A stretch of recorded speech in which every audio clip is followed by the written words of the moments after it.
देखो द्वारिकाधीश कि यहां क्या कमी है? सोने की द्वारिका है, कोई कमी है? सभी प्रकार का पवित्र आनंद है, दिव्यता, आनंद बरस रहा है, कोई कमी नहीं है। लेकिन उन्होंने कभी भी माता पिता की इच्छा को पूछ पूछ करके पूर्ण किया।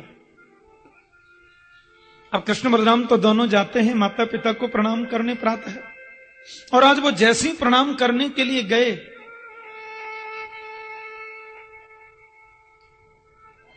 वसुदेव देवकी के चरणों में वंदन करके कृष्ण बलराम ने पूछा, पिता क्या इच्छा है?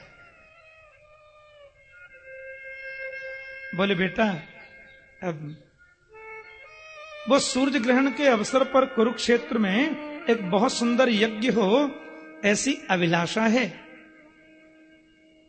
बड़े संत लोग पधारे, वैदिक विद्वान ब्राह्मण पधारे, सुंदर यज्ञ हो, इच्छा यही है। अब तुमको जचे तो देख लेना। इतना वैभव है, फिर भी ये बोलते हैं तुमको अच्छा लगे तो। गोविंद कहते हैं कैसी बात करते हैं आप? धूमधाम से यज्ञ होगा, बड़े बड़े संत महात्मा अमलात्मा ज्ञानी मुनिंद्र कृपा करके पधारेंगे, उसमें कोई कमी आ ही नहीं सकती। पिताश्री महामंत्री को आदेश कर दिया, तुरंत जाएं, जगह का शोधन करें, संतों के विप्रों के रहने की व्यवस्था करें। सीमंत पंचक्षेत्र कुरुक्षेत्र की पवित्र भूमि पर सूर्य ग्रहण के अवसर पर यज्ञ होगा, सत्संग समागम होगा। महाराज दूत चले गए, महामंत्री जा रहे हैं, सब व्यवस्थाएं देख रहे हैं। अब क्योंकि कुरुक्षेत्र हमारे ब्रजमंडल से भी बहुत दूर तो नहीं है, इसलिए ब्रजवासी लोग भी कुरुक्षेत्र में पधारे। जय श्री कृष्ण। माता यशोदा गई, नंद बाबा गए, ब्रज की गोपियां गईं। गर्ग संहिता आदि में तो लिखा है कि राधा रानी भी गई। एक तरफ मैदान में यदुवंशियों का कैंप लगाए, उस मैदान के सामने पांडव लोगों का कैंप लगाए। कुंती माता के भाई वसुदेव आदि सब लोग आए हैं, पूरा यदुवंश आया है। और एक तरफ ब्रजमंडल कैंप लगाए महाराज, ब्रजवासियों का कैंप। हाँ, कन्हैया अपने एक कक्ष में विश्राम कर रहे हैं। अब नदरानी यशोदा को पता चली कि मेरो लाला आयो है। हे भगवान, मैया ने सुनी लाला आयो है, सो मैया दौड़ पड़ी अपने कक्ष से। मेरो कन्हैया देखियो का, मेरो लाला देखियो का, मेरो गोविंद देखियो का। अब यहां लाला तो कौन बोलता है इनको द्वारिका में? द्वारिका में तो बहुत लंबा नाम है। यदुकुल कमल दिवाकर वसुदेव नंदन परव्योमादिनाथ यदुवंश शिरोमणि श्री कृष्णचंद्र जी महाराज। 2 लाइन में आता है नाम पूरा। अब मैया कनुआ कनुआ करती पूछ रही है। अब इस नाम से कौन जाने, वहां जिस कक्ष में कृष्ण सो रहे हैं ना, उसी कक्ष के बगल में होके नजरानी निकली। भैया मेरो लाला देखियो का, मेरो गोविंद कन्हैया। गहरी नींद में कृष्ण थे, हड़बड़ा करके उठे। बोले इतने प्यार से कन्हैया सिवाय मां के और कौन बोल सकता है? मैया मैया मैया मैया मैया करके दौड़े, अपने कक्ष से निकल करके आए, नदरानी के चरणों में लेट गए। गोपाल मैया ने उठा करके गोविंद को अंक में लपेट लिया। श्री कृष्ण उन्हें लेकर के अपने कक्ष में आए। पूरे यदुवंशी लोगों के कैंप में एकदम खलबली मच गई। कौन? बोले भैया गोकुलवारी मैया आई हैं। सब इसी नाम से जानते हैं, जिसने हमारे द्वारिकाधीश को उंगली पकड़कर चलना सिखाया, जिनके माखन की याद आज भी गोविंद करते हैं, मां यशोदा पधारी है। अब तो महाराज ये दौड़ पड़े। सब यदुवंशी दर्शन करने को आए। मैया पलंग पर बैठी हैं, गोविंद चरणों में बैठे। मां ने ऐसे हाथ कर करके लाला को देखो और बोली बड़ो दुबलो है गए, बेटा कितना ही तगड़ा क्यों न हो, मां के पास जाएगा तो एक ही बात बोलेगी, बहुत दुबरो है गए, है ना। मां का स्नेह होता है, मां का प्यार होता है। प्यार से बोलो जय श्री कृष्ण। इतने में महाराज एक हृष्ट पुष्ट बलिष्ठ पुरुष आया, बड़ा सुंदर लगता है, दूसरा कृष्ण है क्या, अत्यर्थी वीर। उसने आकर के मां यशोदा के चरणों में प्रणाम किया और वो भी बगल में खड़ा हो गया। मैया बोली जी कौन है? कृष्ण बोले मेरा ज्येष्ठ पुत्र है, बड़ा बेटा, नाम है प्रद्युम्न। मैया अच्छा, ये तो बिल्कुल मेरे लाला जैसा ही है। दूसरा और सुंदर पुरुष आया, एकदम हृष्ट पुष्ट बलिष्ठ। उसने भी नजरानी को प्रणाम किया और बगल में खड़े हो गए। मैया बोली जी कौन है? कन्हैया बोले मेरा बड़ा पोता अनिरुद्ध, आपका बड़ा पड़पोता। तीनों खड़े हैं एक लाइन में, बाबा, पिताजी और पोता। अब देखो विचित्र बात, श्री कृष्ण के पोता की उम्र है 25 वर्ष की, कृष्ण के पुत्र प्रद्युम्न की उम्र है 50 वर्ष की, और बाबा श्री कृष्ण है 15 वर्ष के। बोलो जय श्री कृष्ण। बताओ ऐसा होता है? ऐसा ही है। बेटा 50 वर्ष का, पोता 25 वर्ष का, बाबा 15 वर्ष के। क्योंकि भगवान पर तो कभी काल का असर नहीं होता, परमात्मा पर काल का असर नहीं होता, वो कालातीत हैं। भगवान श्री राम ने 13,000 वर्षों तक शासन किया इस राष्ट्र पर। अवध सम्राट श्री राम, भागवत में 13,000 वर्ष की बात लिखी है, लेकिन 13,000 वर्ष तक रहने के बावजूद, 13,000 वर्ष की उम्र होने के बाद भी राम जी देखने में लगते थे 15 वर्ष के। भगवान को मूंछ नहीं आती, दाढ़ी नहीं आती, सफेदी नहीं आती, ये झुर्रियां नहीं पड़ती, वो तो नव नवाए किशोर है। बाल अवस्था, पौगंड अवस्था, किशोर अवस्था, युवावस्था, वृद्ध अवस्था। भगवान बाल, पौगंड, किशोर होते हैं, पर युवा और वृद्ध तो कभी होते ही नहीं। नव किशोर है मेरे गोविंद का स्वरूप, नव नमायमान किशोर है कन्हैया। महारानी नंदरानी बड़ी प्रसन्न है, कृष्ण की पत्नियां भी आ गई हैं, सबने दर्शन किया। नंदरानी ने सबको आशीर्वचन कहा। बोली लाल गोविंद, हमने सुना है कि श्री राधा रानी आई है। कन्हैया बोले आई तो है, दर्शन करने का मन था। कृष्ण बोले जरूर पधारो, क्योंकि हमारे गोविंद जब रोज सो करके उठते हैं ना प्रातः, तो उठते एक ही बात कहते, हे श्री राधे। कन्हैया उनका नाम गाते, और जो राधा राधा गावे तहां सुनवे कू हरि आमे। हरि सुनने के लिए आते हैं, राधा राधा गाते हैं जो। जय श्री कृष्ण।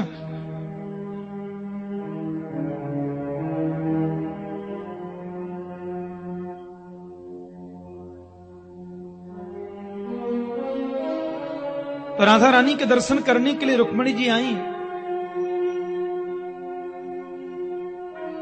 7 जोड़ी हैं। पहली जोड़ी पर देखा ललिता विशाखा को तो लगा यही राधा है। कोई सजावट नहीं है, कोई बनावट नहीं है, कोई प्रदर्शन नहीं है। आनंदित हो गए। राधा रानी के चरणों में जाकर के प्रणाम किया। किशोरी जी ने सुना प्राणवल्लभ गोविंद की भार्या आई है, अपने आसन पर खड़ी हो गई और श्री रुक्मिणी जी को अंक में भर लिया। महारानी रुक्मिणी जी को अंक में भर लिया। आपका स्वागत है। रुक्मिणी राधा रानी को देख रही हैं और नेत्रों से आंसू झर रहे हैं। हमारा बहुत बड़ा सद्भाग्य है किशोरी जी, आपके आज दर्शन सुलभ हो गए। हमें बहुत आनंद में हैं, बड़ी प्रसन्न और प्रमुदित हैं।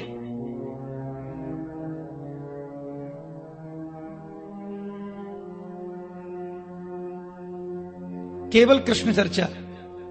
रुक्मिणी बोली आपके लिए थोड़ा सा दुग्ध लाई थी, आप पान कर लेती तो बड़ा अच्छा लगता। बोले जिस दिन से प्राणवल्लभ कृष्ण ब्रजमंडल छोड़ करके आए, मैंने दूध पीना बंद कर दिया। क्यों पीना, किस लिए पीना, काहे को पीना? रुक्मणी जी के मुख से निकल गया, नहीं नहीं, ये प्रभु ने ही आपके लिए भेजा है।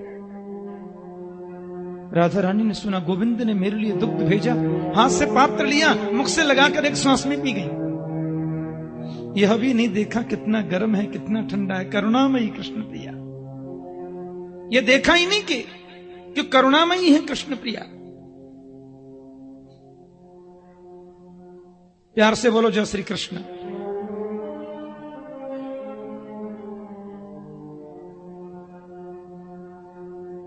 गोविंद से बहुत देर चर्चा गोविंद की हुई। लौटकर जब आने लगी तो राधा रानी से मिलकर के लौटी, गोविंद के चरण में छाले देखे। कहीं धूप में गए थे क्या? ये कभी कभी गृहिणियां जो होती हैं उनकी डांट भी, बोलो जय श्री कृष्ण। हाँ, उसमें स्नेह छुपा रहे। कहां गए थे धूप में? गोविंद बोले कहीं भी तो गए नहीं, तो फिर चरणों में छाले कैसे पड़ गए? अरे तुम लोगों ने तो छाले पाल दिए, हमने कैसे? बोले राधा रानी को जो गरम गरम दूध पिला दिया ना, उनके हृदय में मेरा निवास है और मेरे हृदय में श्री किशोरी जी का निवास है, कोई अंतर नहीं।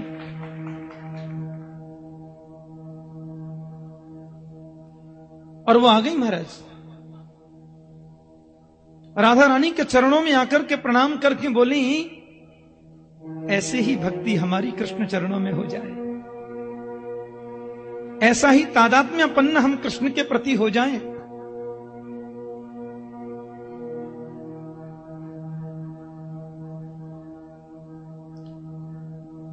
राधे तेरे चरणों की घर धूल जो मिल जाए, सच कहता हूं मेरी तकदीर बदल जाए। राधे तेरे चरणों की, बड़ा सुंदर पद है, ब्रज के रसिक संत का लिखा। मिल जाए, सच कहता हूँ मेरी तकदीर बदल जाए। राधे तेरे चरणों की घर धूल जो मिल जाए, सच कहता हूँ मेरी तकदीर बदल जाए। राधे तेरे चरणों की घर धूल जो मिल जाए, सच कहता हूँ मेरी तकदीर बदल जाए। आपके चरणों की धूल का एक कण भी मिल जाए, तकदीर में परिवर्तन आ जाए। आप कृपा करें।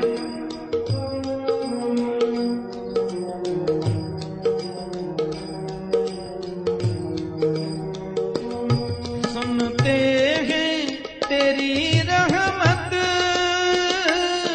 दिन रात बरसती है। सुनते हैं तेरी रहमत दिन रात बरसती है। सुनते हैं तेरी रहमत दिन रात बरसती है।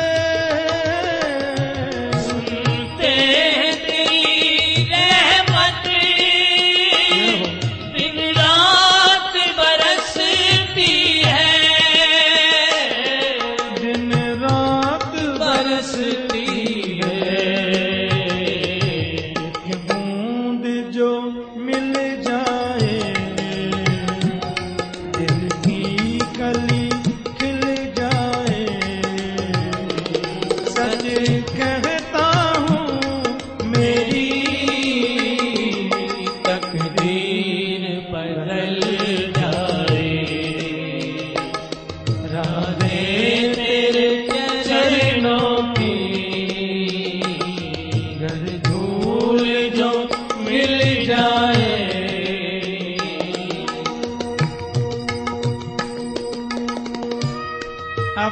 कृपा की दृष्टि तो होती है।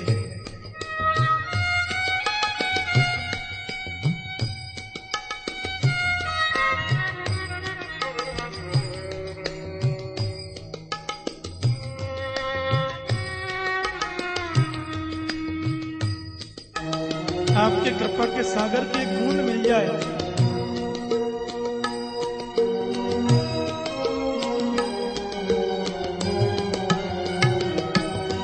ये मन बड़ा चंचल है,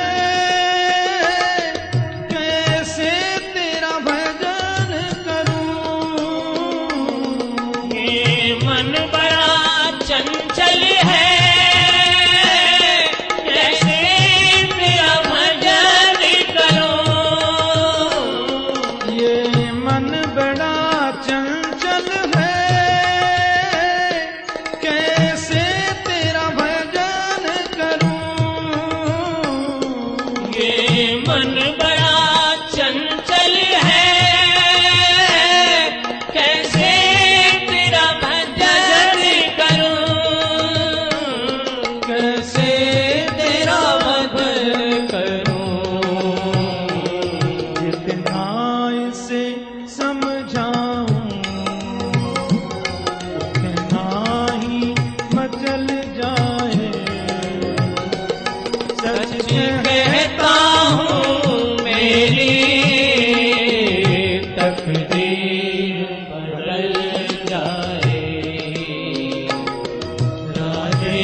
मन की स्थिति भी आपकी कृपा से ही विचलित होने से रुक सकती है।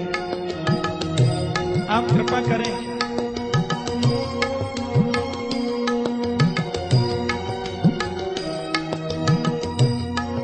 नजरे इनायत हो और चाहिए क्या।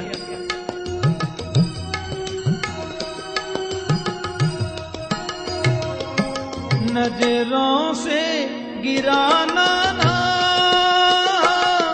चाहे जितनी सजा देना। नजरों से गिराना ना, चाहे जितनी सजा देना। नजरों से गिराना ना, चाहे जितनी सजा देना। नजरों से गिराना ना, चाहे जितनी सजा देना। चाहे जितनी सजा देना। नजरों से जो गिर जाए, मुश्किल ही संभल पाए। सच कहता हूँ मेरी तकदीर बदल जाए। राधे तेरे चरणों की। आपकी कृपा की दृष्टि बनी रहे।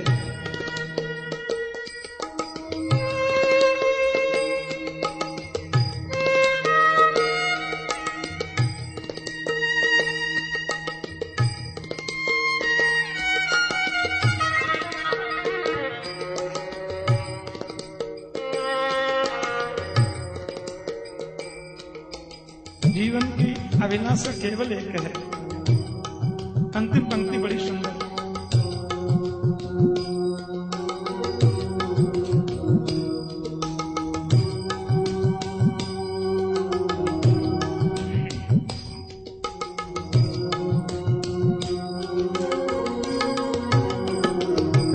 राधे मेरे जीवन की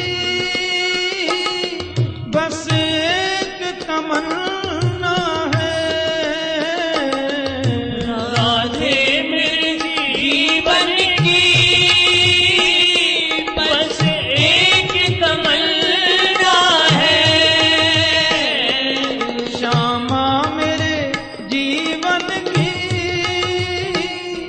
बस एक तमन्ना है। हरि हरि। श्यामा मेरी जीवन की बस एक तमन्ना है, बस एक तमन्ना है। तुम सामने हो मेरे, मेरा दम ही निकल जाए। सामने हो मेरे, तन ब्रज रज मिल जाए। सच कहता हूँ मेरी तकदीर बदल जाए। तेरे चरणों की घर धूल जो मिल जाए। सच कहता हूँ मेरी तकदीर बदल जाए। आगे तेरे चरणों की तकदीर बदल जाए। तकदीर बदल जाए। तकदीर बदल जाए।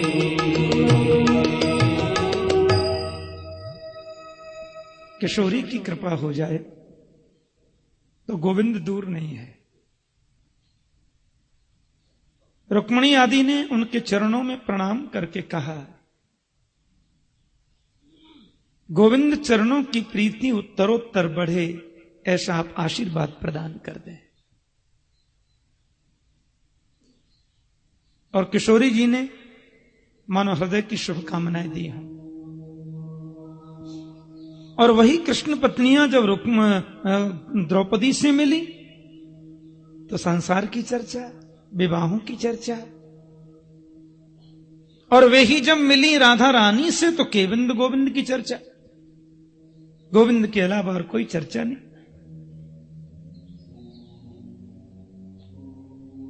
नंदो गोपास्य गोप्यस्य गोविंद चरणाम्बुजे मनः क्षिप्तं पुनर्हर्तु मनीषा मथुराम यजु। के नंदादिक जितने गोप हैं लाला से सब मिले, गोविंद से चर्चाएं हुई और मनीषा मथुराम यजु सब मथुरा को प्रस्थान कर गए। आज किसी ने भी गोविंद को चलने के लिए नहीं कहा।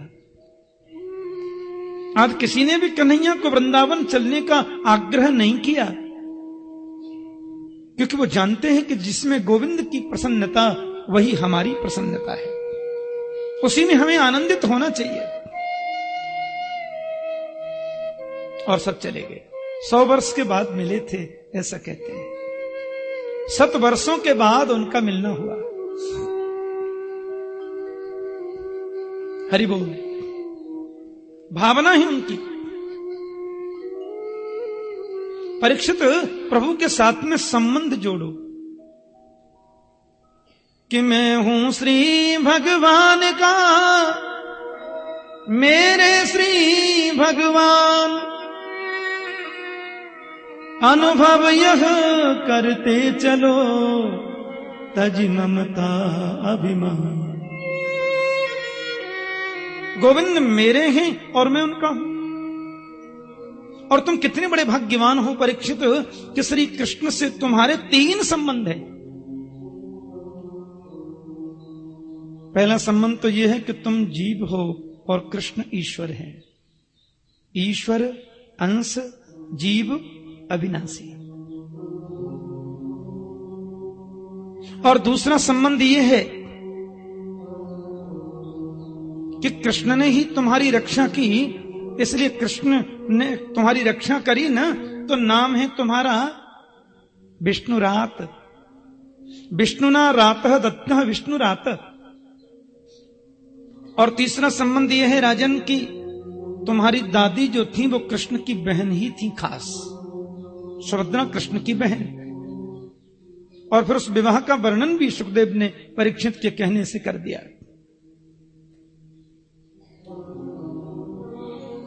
राजा बोले एक बात मेरी समझ में नहीं आती, क्षमा करें।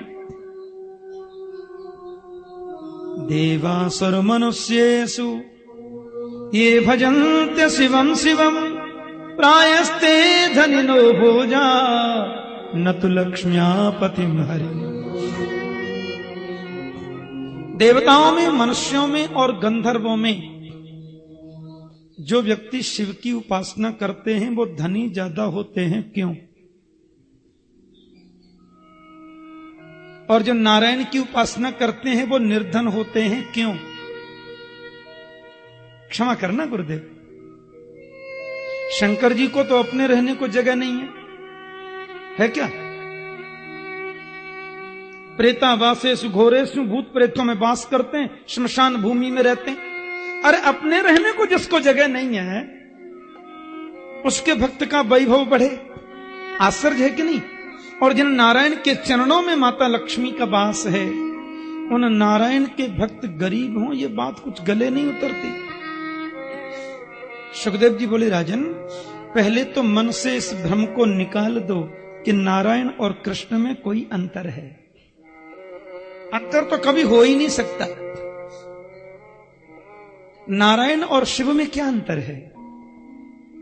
देखो, ये परमात्मा नारायण है, सृजन के लिए ब्रह्मा, पालन के लिए विष्णु, संहार के लिए शंकर, ये सांब सदाशिव हैं, यही नारायण हैं। इन्हीं से ब्रह्मा विष्णु महेश प्रकट होते हैं, बात खत्म।